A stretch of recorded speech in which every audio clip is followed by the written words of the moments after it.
একটা secret share করি, happy থাকার সিক্রেট।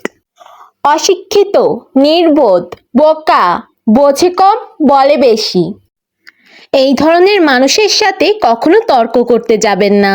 কোনোভাবেই কোনো তর্কে জড়াবেন না আপনারা। এদের সাথে তর্ক করতে গিয়েছেন কি মাথার স্ক্রু আপনার খুলে পড়ে যাবে, মেজাজ খারাপ হয়ে যাবে, মন মেজাজ আপনার সব খারাপ হয়ে যাবে। এই ধরনের মানুষের সাথে তর্কে গেলে আপনার দিনটাই নষ্ট হয়ে যাবে। যখন এরা আপনাদের সাথে তর্ক করবে আপনি বলবেন, জি ভাই তুই ঠিক, আমি ভুল, আমি মূর্খ, আমি অশিক্ষিত, তুই শিক্ষিত। তাহলে দেখবেন মন ভালো থাকবে, শরীর ভালো থাকবে, দিন ভালো থাকবে, মেজাজ ভালো থাকবে, আপনার দিনটা ফুরফুরে কাটবে। এইসব ফালতু বিষয় মাথা না ঘামিয়ে নিজের সময়টা কাজে লাগান। এটাই হলো হ্যাপি থাকার সিক্রেট। ধন্যবাদ।